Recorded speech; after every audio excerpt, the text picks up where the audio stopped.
without reference to the author of family. Kweli ama urongo? I listened to the campaigns for the US election. The president who has been elected has made certain pronouncements, and his supporters are hoping that America will get back to the concept of family as God intended it. If you have been following American politics, the family concept has been innovated to a point where it is becoming obnoxious. And not just family, even the idea of a human being. One thing that the current president, who has been now elected, is saying is, they don't want the nonsense of a child telling you he has become a girl. You know, it has been innovated to a point where you may give a birth to a boy today, you are celebrating, you give him a name, but in 5 years, he makes himself, or somebody makes himself a girl, and you have to live with it. And you cannot be sure that that will last. It may be innovated, and he may say, now I'm neither a boy nor a girl. And it may be innovated in a few other years to be something else. The idea is, we are not referring to the author. Who is the author of humanity? God. Who decided that humanity will be either male or female? God. Genesis chapter 1. He created them male and female. Now we are creating ourselves something else. So what are we saying? We are worse off innovating what God has done.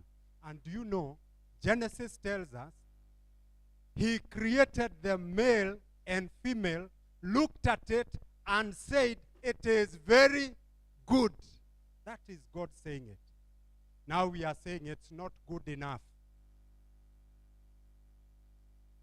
The same case applies to marriage. He is the one who looked at Adam, kasema huyu jamaa amepatia wanyama majina, anarukaruka, lakini this fellow, it's not good for him to be alone. He's not consulting with anybody.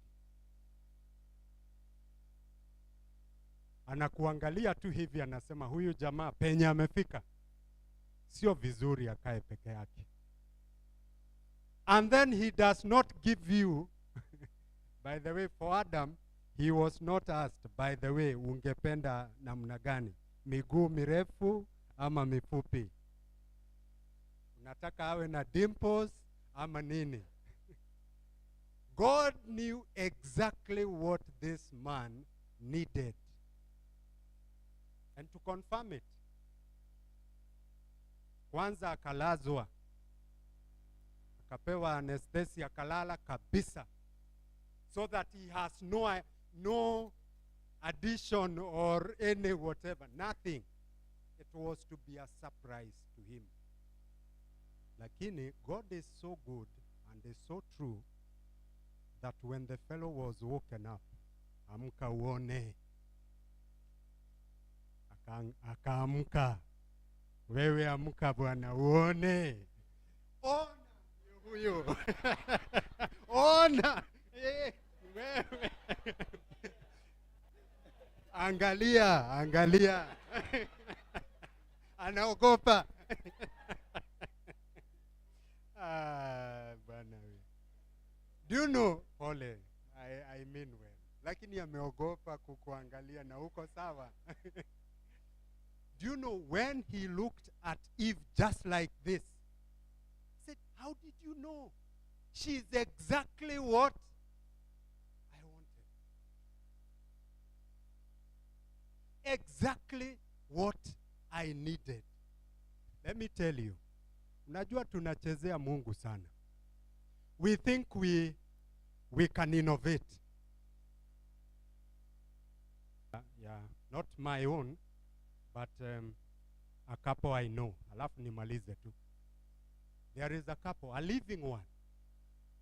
Mukiona kama nawaambia uongo, muniambie, nitawaita at your cost. Wakuje hapa. Wawapatie testimony yao. Do you know, many of us think that God cannot help me get the person I need. Watu wanasema itakuaje, itakuaje. Let me tell you, they are living people who decided they'll go the Adam way. Naambia Mungu, mimi, I don't have any idea and I don't want her to have any idea. I just ask you, wewe mwenyewe kwa sababu ni Mungu, just give me what I need. There is a couple who did that. Walikuwa wanakaa kwa kanisa, hivi tu mnakaa. They are friendly to everybody, lakini hajakuamilia mtu ati huyu ni wangu. Hata haja entertain hiyo, but ako na need moyoni. Anaambia Mungu, mimi siwajui. And you know why? Because the heart of man is God's secret.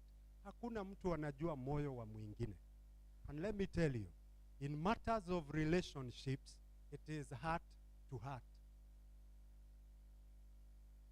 Sasa mkisikia watu wanasema love is blind, it's because love is a matter of the heart, but we never see the heart.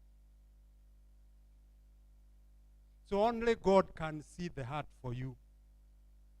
But many of us don't think they need his opinion. We think we know better. And I'll give you. So there is a living couple. Wakaanza maombi. They even fasted. Do you know, mama, huyo msichana alikuwa ni msichana, akapata ndoto. Akaonyeshwa kijana ambaye alikuwa fukara kabisa na anamjua. Huyo, they were not in the same church, but they used to meet he's an Adventist, meet in youth meetings. The kind of a person anasema, kama ningekuwa nafikiria kimtu, that would have been the last person to think about. But nikamuona, na nikaona amevaa nguo gani, na nikahakikisha ni yeye kwa ndoto, na nikauliza Mungu, ni huyu? Akaambiwa yes, ni huyo. Sasa akanyamaza. Akamwambia Mungu, I don't know how now the future is with that one, but I asked you to lead me. Na umenionyesha. Basi kama ni hivyo, wacha na yeye umuonyeshe. Do you know, it happened. The fellow also got a dream, na akaonyeshwa huyo msichana. Naye in their own, the woman, the lady comes from a higher state.